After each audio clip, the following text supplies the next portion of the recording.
Si Mami, ando si Mami naglilinis oh, ayun oh. Yan, so naglilinis si Emma guys. Tapos ako naman, ito dito sa kwarto ko. Studio room namin, inaayos ko din. Kasi daming kalat eh. Yan. Daming kalat sa table ko. Yan. Tapos yun, binila namin si Zion na itong ganito. O, dali nga, pakita mo sa kanila. O, dali. Ito guys, ewan ko bakit tabingi o. Isipin yung baliktad. Binili lang kasi namin sa Goodwill yan ng $5 lang. Trinay ko ng buksan to. Tapos binuksan ko na rin to. Ewan ko bakit ganito. Diba? Mali. Hayaan mo na. Sabi ko kay Emma. Importante matulak lang ni Zion. Okay, show mo sa kanila. Yun oh. Show mo dali. Show mo, show. Tulak mo. Yun oh. Oh, marunong na siya. Tulak-tulak na siya. Yan. Kasi pagka itong gantong niya kasi bike, nakita niya sa anak ni Dwayne. Ayun. Tsaka matagal na rin kasing gustong-gusto yung ganyang klase ng bike. Tulak-tulak niya. Yan. Mahilig magtulak si Zion eh. Ayan. Oh, yes. Ang pangit lang talaga kasi nga baligtad to. Ewan, ginawa ko na lahat. Binuksan ko na, hindi ko maikot. Nandito lang. Oopsie! Oops! Oopsie! Oh, it's okay. Okay lang yun, okay lang. Sige. Push mo ulit. Push. Yan. Paano mag-push? Push mo, pakita mo sa kanila, dali. Paano mag-push? Tulak nga, tulak. Dali, ganun. Tulak. Dali, tulak. Push mo, pakita mo sa kanila, dali. Paano magtulak? Mali na naman. Hawak mo. Tulak. Tulak. Tulak. Yun. Wow! Ayan, galing. Ayan si Emma. So, ayan, kakawi niya lang. Pero, kanina pa, ano oras kang umuwi? Alauna. Alauna. Ayan, so alas 4 na kasi dito. Tsaka, Alauna imedya siguro. oo, tapos yun, kumain din kami muna. Nagluto din ako. Tapos, para pagdating niya, kain na lang din. Ayan.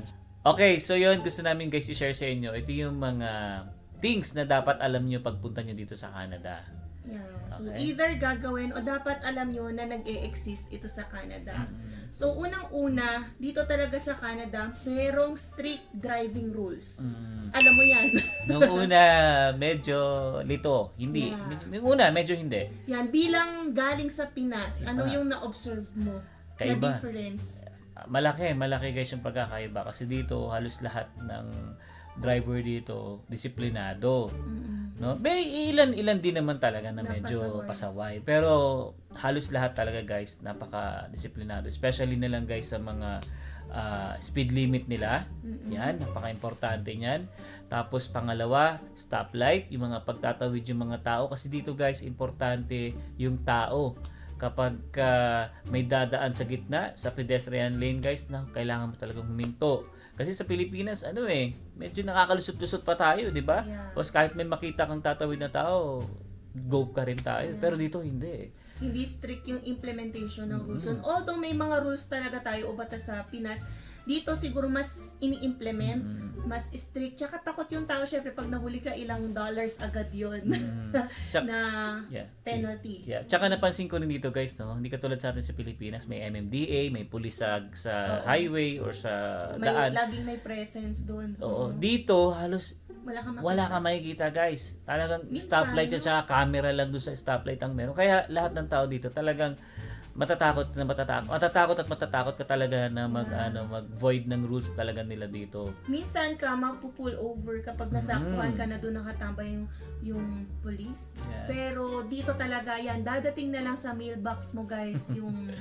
magkano yung penalty na dapat mo bayaran pag nag-violate ka ng traffic rules nila. Saka speaking na rin guys, no, pagdating sa sasakyan, especially sa lisensya natin. Dito, pagka nag-change ka ng address, kunyari lumipat ka ng bahay, dapat yung driver's license mo, change ka rin ng address. Yan, kasi nga, sa Pinas ng driver's license mo, kahit saan bahay ka lumipat, yun at yun. Kaya gaya ng sinabi ni Emma na pagka may ka na rules, darating na lang sa bahay mo yung kasi yun yung way of communication. Pag lumipat ka kasi nang hindi ka nag-update ng address mo doon sa license mo kung saan ka naka-register, hindi mo makukuha yun. Mape-penalty ka na lang na hindi mo alam. So, dapat talaga updated. So, pangalawa naman guys, ito, Na dapat medyo, alam mo. medyo ano rin dito guys ha. Nung una kinabahan din ako dito kasi wala ko alam eh. Ito guys yung self-service sa gas station. Ayan. So, sa Pilipinas, gaya na sinabi ko sa inyo kanina, no, merong boy na lalapit sa'yo, magbubukas ng tangke mo, maglalagay ng gasolina, kukunin yung credit card mo or yung cash. Pero dito, hindi ko alam kung ano yung gagawin. Kasi normally, nakikisabay lang kami kay Julius. Hindi ko, noong time na hindi naman siya nagpapagas nung magkasama niya kami. Kaya nung nasa Banff kami, medyo, sabi ko, anong gagawin ko dito? Kailangan ko magpagas kasi nga pauwi na kami dito sa Calgary. Hindi ko alam. So, kinapaka pa ako na lang. Yung pala, tap lang muna yung card. Tapos yun na, pipili ka na lang kung anong gas ang kailangan mo. Pero yung sa ibang gas station, no, kapag kunwari Costco membership, dapat magpa-follow ka ng certain card na kailangan nila. Like, dapat Mastercard, yan, or CIBC. Pero alam ko, dapat Mastercard. Pag So, sa hindi Costco, mag-work ng Visa. So, dapat alam nyo rin kung saan kayo magpapagas and ano yung payment method na accepted nila. So, pangatlo guys, ito yung self-service checkout. Yeah, so kapag nag-grocery, pwede namang pumila ka sa may cashier, yung siya na yung papunch ng mga items na nakuha mo. Pero dito, yan, maraming self-service counter.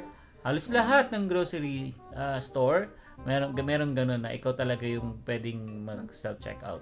Yan, kaya lang yun nga, naisip natin, di ba, wala nun sa Pinas. Kaya gusto namin sabihin na dito sa Canada, mostly ganun yung nangyayari. Kasi I think din naman, hindi tayo ready pa sa Pilipinas.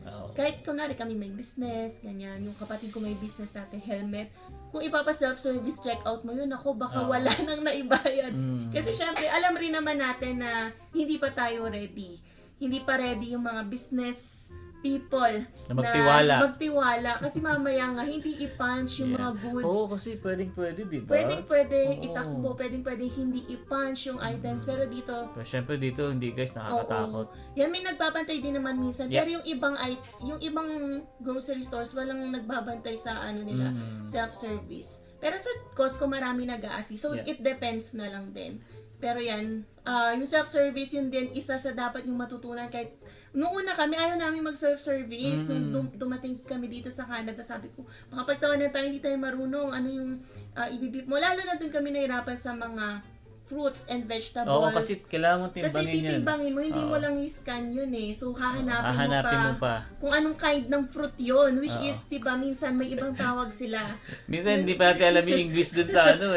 So, ganong klase ng gulay. Google pa kami eh. So, yun yung dapat nyo rin malaman na dito sa Canada, pag nag-self-service kayo, dapat alam nyo rin yung mga items na i-scan nyo. Yes. So, kung hindi naman tayo maalam, tingnan natin kung may mag-a-assist. And kung wala naman mag-a-assist, doon na lang tayo sa cashier. No?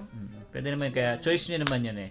Okay? So, pang-apat guys, ito naman yung self-service sa tray. Yan, ikaw yung magbabalik, magtatapon ng kalat mo, di ba, sa basurahan. Kapag kumakain ka sa fast food, sa malls. Sa mall, yan. Ako, na-experience ko kasi nag-work ako sa Chinook Mall. Ayan. Dito kasi guys, once na kumain kayo, yun nga, sa mall, yung pinagkainan nyo, lahat ng mga papel, yung mga baso nyo, ng Coke, once na natapos kayo guys, kailangan nyo ibalik siya sa tray return. So dapat iiwan nyo yung table nyo ng malinis. Yan, hindi dito guys iniiwan yung mga pinagkainan. Unlike syempre sa practice natin, nakasanayan natin kasi sa Pilipinas iwan mo lang iniiwan natin, may employee or staff yung pinagkainan natin, fast food or mall na magliligpit. So, dito, tayo ang gagawa. Which is, may nag-share din, no, na yung mga anak daw niya, may nag-share lang, hindi ko nasasabihin ko sino, hindi pa sanay sa ganitong konsepto. Kasi, syempre, yung mga anak niya, nasanay na iniiwan sa mall, eh. Which is, hindi naman masama sa atin, di ba?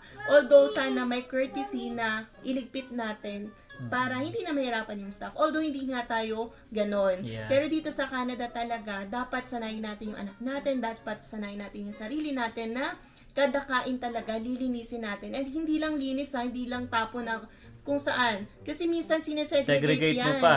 Oo. Ano pa yan, meron kang cook-in can, dito mo ilalagay, tapos ito yung food waste, tapos may cartons or boxes. So, separate mo rin, hindi siya sa improper bins ilalagay. At saka rin naman guys dito, hindi lahat no nagbabalik. Kasi ako na-experience ko nga sa mall yan. Meron at ilan pa rin talaga guys na medyo pasaway na hindi sila nagbabalik. Pero nakakahiya din naman. Pero nakakahiya kung halimbawa ikaw yung ganun tapos makita nila basta ka na lang umalis. So, Ganun na lang din, ikaw na maglinis. yeah. Oo. So, number 5 guys, ito sa talaga. Canada. Dapat alam nyo. Importante to guys sa Canada. Insurance. Yan. Dito dapat alam nyo, insurance is life sa Canada. Bawat kibot nyo, bawat galaw nyo, transaction nyo, insurance.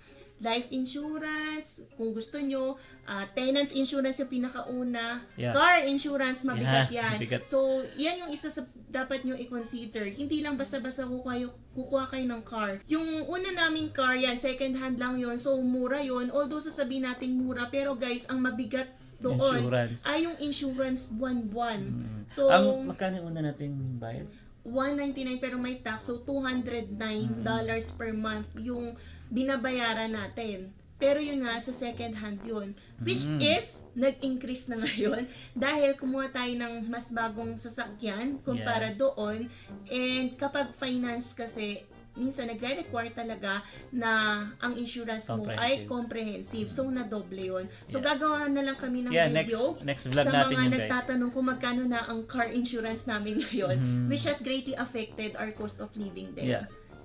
So, aside sa insurance, marami pang kinds of insurance. Like, pagkukuha nga kayo ng bagong bahay, may insurance din yun. So, explore nyo lang din. Depende sa transaction na pupuntahan nyo or gagawin ninyo.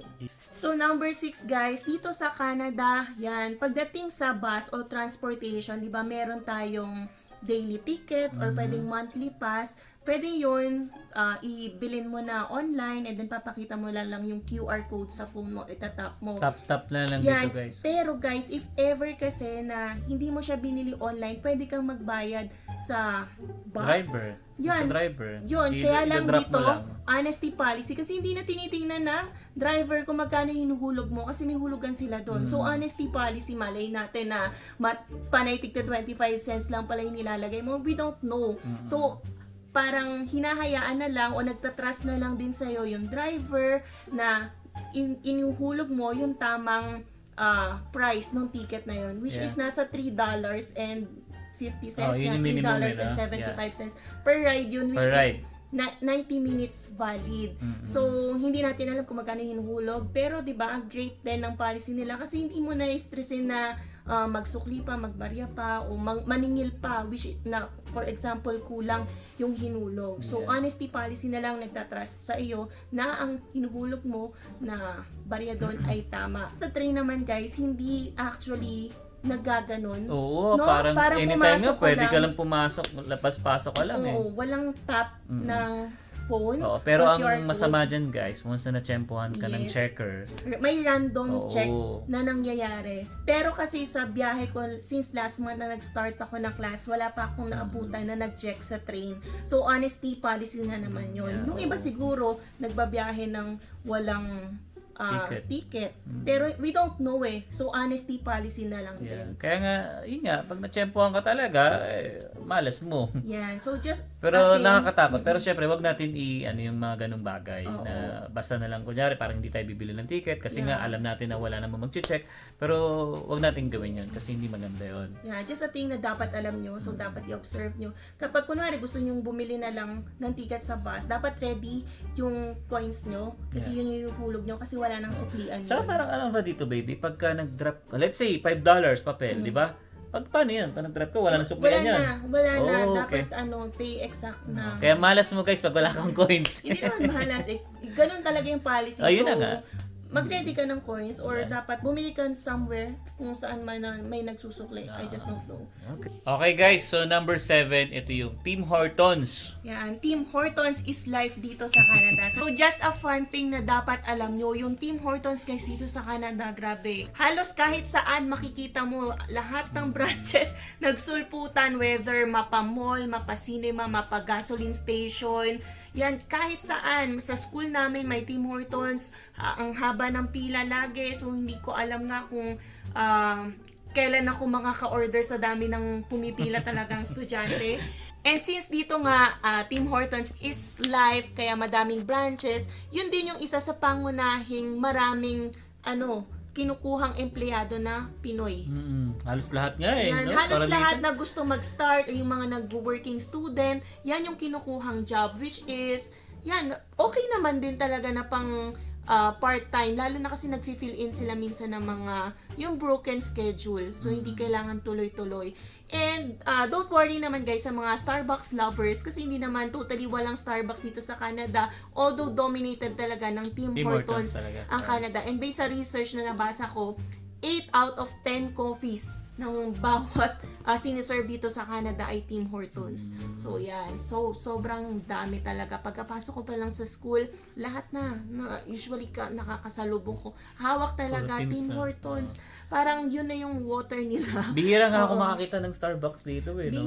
Bihira. Pero meron sa school namin kasi Starbucks, kaya both nakikita ko. Although talaga Tim Hortons is live dito sa Canada. Yes. Yes. So, number 8, ito hindi to bagay. Although yung attitude na dapat alam nyo na meron sa Canada. So, punctuality. So, ayaw ng mga Canadians or whatever nationality. Basta nandito ka sa Canada, nalilate. So, they observe yung proper time talaga yung schedule. So, kanina na naman na late yung aking professor, instructor, pero kasi nag-apologize siya dahil umuulan kanina. So, she had difficulty in parking. And, guess what? Ilang minuto siyang na late. 5 minutes. And she's already apologizing. Talaga? Oo, kasi naisip ko nga sa school namin. Di ba, syempre tayo siguro sa Pinoy practice, talaga, nag-aral naman tayo, nalilate yung mga professors natin, instructors, ng 30 minutes. Pero gusto natin yung ganun. O happy yung students. Dito guys, grabe yung sorry niya talaga. Kasi syempre, umuulan nga. Galing pa siya sa other school eh. Doon din siya nagtuturo. So, hindi ganun kadali. Kapag umuulan talaga dito, lalo na kapag nag-snow or winter, expect nyo na yung delays talaga.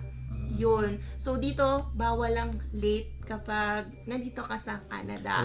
They observe proper time and schedule. Kaya nga ako guys, pag pumapasok, pag yung medyo, minsan kasi na may traffic din kasi dito sa Glenmore, talagang paspas na ako niyan, taranta na ako niyan kasi nga ayoko malate talaga kasi nakakahiya. Yeah. So yun, ganun ka-importante dito guys sa Canada, ang time. Pero maganda rin naman kasi kapag kung ano yung sinabing end or tapos, natatapos talaga sila. They really observe the time. Hindi yung tayo siguro din sa Philippines, since na late ka, pwede ka mag-extend. Dito hindi. They observe kasi syempre, nireserve mo na yung time mo sa sarili mo na yan eh. Like 2 to 4. Hindi ka pwede mag-extend ng 4:30 or 5 unless you are told na may ganong possibility na mag-extend. So, dito, they really observe the timing. Yes. Yeah. So, kapag, kunwari, may job interview kayo soon, kapag mag-a-apply kayo, please observe the timing. Kasi they are very strict on the timing schedule. Okay guys, ito, ang pang-siyam natin or number 9 natin is marijuana. Yan. So guys, dapat alam nyo rin na dito sa Canada is legal yung marijuana or cannabis kung tawagin. So, I think 2018 ginawang legal yung cannabis or marijuana for medical or recreational purposes. Yeah. Actually, kapag pupunta kayo sa mall or sa downtown lalo, ang daming nabibili branches. Ang daming branches ng bilihan ng cannabis. So, kaliwat kanan, pwede kang bumili as long as you are more than 18 years of age. Pero yan, depende pala kasi pwedeng i-modify yan ng province. So, as a rule, or in federal government, inaalaw nila 18 years old and above, pero pwede nga i-modify, depende sa province kung saan ka. Tsaka dito guys, pag dumadaan ka sa especially sa downtown, mamaamoy mo talaga yung yung mga marijuana, no? Yan, nung una hindi natin alam ano pang amoy ng marijuana. Ano Kasi bang syempre sa yung mga downtown? taga dito, alam yun, parang naamoy nyo ba yun, ganyan. Anong amoy? Yan, yun pala yung marijuana. So, syempre, may mga gumagamit, whether for medical or recreational use, may certain amount or grams lang na allowed. So, yun yung ibebenta sa'yo. I don't know yet. Kasi never pa kaming pumasok or bumili. And yun, guys, ano nga pala, share ko na sa kahit sa school, sa SAIT, naaamoy ko. Talaga? Parang, may nagre-react ngayon kasi nagpo-walk kami sa pathway, galing kaming train station. Parang, oh my God, parang they're allowing this. Siyempre, hindi naman ma-monitor guys sa seat, walang guard. Wala namang guard na mag-check ng bags namin, aamuyin ka, nag-take ka pala ng marijuana bago pumasok. Pero may distinct odor talaga yung marijuana. And if napunta kayo dito sa Canada, malalaman nyo yan na kapag dumaan kayo somewhere, marijuana yon. Naalala ko nga rin guys, yung nagtatrabaho pa ako sa Chinook Mall. Kasi nga 'di ba nasa food court ako niyan. Minsan may nagtanong sa akin. Sabi sa akin ng guy, puti 'yon. Sabi niya, saan daw yung tindahan ng marijuana? Alam ko naman kasi guys yung tindahan doon. Kaya tinuro ko. Kaya ganun ka-legal talaga siya dito. Yeah. So just don't be shocked. Yan, kasi at least 'di ba, these are the things that you should know before going to Canada. So meron siya, and yun, siguro iwas na lang yung iba nagmamask kasi strong scent talaga yung marijuana, lalo na kapag siguro mataas yung content or malakas yung ginamit niyang marijuana. Yan, we don't know. Yun. So marami-rami rin. Yeah. Okay. Ito guys, panghuli namin. Ito guys ay homeless. Yan. So, dapat alam nyo rin pagdating nyo dito sa Canada, although we know that Canada is a first world country, it's not perfect kapag pumunta ka sa downtown, mga train station, whether you are in Alberta, Ontario, or Vancouver, or halos lahat. Hindi ko alam sa ibang provinces pero syempre yung three provinces na alam ko yung Ontario, Alberta nga, and British Columbia. Kasi yun yung mga nare-research ko na rin. Tsaka nababanggit din sa akin ng Sobrang dami ng homeless. Yeah. So, you should not be shocked na lang din pagdating nyo dito. Baka lang kasi magulat kayo na bakit ganito ang Canada na ngayon. Although dumadami, lalo na kasi with the rising cost of living, dumadami yung homeless kasi hindi na makabayad ng super high na rent dito sa Canada. Pero yun guys, kahit saan kayo pumunta, usually downtown pala, yan, dun naka-flock yung grupo ng mga homeless. Which is, hindi natin alam, minsan harmless, generally harmless, pero may harmful. May iba rin talaga. Oo. So, yan. Pag-usapan natin minsan yung ganun. Oo, meron ako guys katrabaho sa Chinook. Actually, nabanggit ko na sa vlog ko before to. Sinuntok siya guys sa mata. Black eye talaga sa C-train. Yan. Hindi naman namin goal na takutin kayo kasi generally harmless sila. Ako nagko-commute ako na since last month, hindi na nakakakita ako along the way kasi nasa train station tayo, bus station, na hindi sila nawawala. Lagi silang present, lalo na sa downtown. And wala naman ako nakita pang incident, although hindi natin manenegate na 100% harmless sila. Kasi nga may mga stories na ganyan, paminsan-minsan, nagkakaroon sila ng incident sa mga travelers, di ba? Minsan nasusuntok or whatever. Kaya dapat pagdating nyo ng Canada, yan, just beware. Yan, be aware. Then, dapat be mindful sa nilalakaran nyo. Yan, kung pwede umiwas na lang para safe kayo. Hindi naman sa nandidiri, di ba? Basta protected yung sarili mo. Parang ganun. Kasi hindi natin alam yung tumatakbo sa isip nila. Usually nga yung sinasabi nila kayo naging homeless aside sa, di ba, rising cost of living, wala nang matirhan. Yung iba kasi nalulong sa marijuana. Since legal dito, hindi na siguro na control, yan, hindi na naka-adapt yung mind. Yan na siguro yung iba nagkaroon ng depression, kaya nag-take na lang ng marijuana. We don't know, they have different stories. Kaya, yun, just one of the things that you should know before going here to Canada, yung presence ng mga homeless. Yan. Yeah, and speaking of homeless na rin guys, no. Dito yung mga hindi taga dito sa Canada, no, especially sa mga Pilipinas, ang mga homeless dito guys, sobrang pag yung lulong na talaga sila, halos nakayuko na talaga. Yeah. Sobrang siguro high na talaga. Oo, hindi na nila alam yung nangyayari sa paligid nila, nakayuko na gano'n, no? Yung parang down na down. Oo, down talaga. Ano yun isa daw sa mga symptoms ng sobrang intake ng drug. Yun yung nabasa ko. Kaya ganun sila.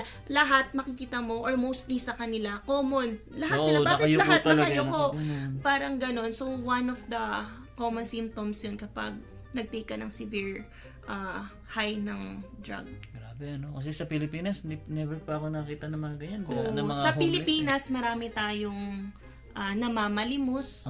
'Di ba? Pero hindi sila ganyan. Sobrang sabog. Oo. Yan. So, just be careful na lang din when you commute or travel. Kasi, ever-present din sila, lalo na ngayon. Actually nga, kahit ako, naawa naman ako sa homeless. Lalo na kanina, kasi yung maulan ngayon dito sa Calgary. So, alam nyo yun, kahit umuulan, nandito sila sa isang side, nakaupo, tas nakayuko. Mas kawawa, baby, Tas sila. umuupo yun. Ay, Mas kawawa. umuulan yun. Oh, pero mas kawawa sila pag winter talaga. Yan. Pag winter, I don't know kung nasan sila. Sa mall. Sana Sa mall. may care or shelter na napupuntahan. Pero sabi, di ba, although may shelter, minsan sila na yung tumatakas. Kahit may shelter dito sa Canada. We don't know yung story pa doon. Pero yan, madalas talaga kapag winter naman, Sa mall, guys, nakatambay sa mall. Na-experience ko yun sa Chinook talaga. Pumapasok sila sa mall. Yan. Kasi siyempre hindi mo rin sila talaga masisi dahil sa sobrang lamig sa labas, talagang papasok sila sa loob. Yun nga lang din, minsan sasawayin din sila ng mga security, pinapalabas din sila. Yan, nakakaawa din talaga yung iba, nag-aabot ng food. Along the way, nakikita ko rin, nag-aabot ng food or nag-aabot ng blanket. Kasi nga umuulan tinatabunan sila. At least, di ba, something na mag-protect sa kanila. Kasi hindi sila aware na nababasa sila, na magkakasakit pala sila. So, yun, yung mga bagay na dapat alam nyo pagdating dito sa Canada. So yun guys, I hope na nakatulong tong vlog namin sa inyo, especially yung mga papunta rito sa Canada na wala pang idea. Yeah, so at least yun yung mga some things, alam kong maraming Marami pa yan bagay. marami pa. Yun Pero lang yung na-enumerate namin at ma-share. Pero as we go along the way, pwede pa kaming magdagdag ng pwedeng i-share dito sa life here in Canada. Okay, so yun guys, I hope na nag-enjoy ka sa vlog namin. And see you on the next one. Peace!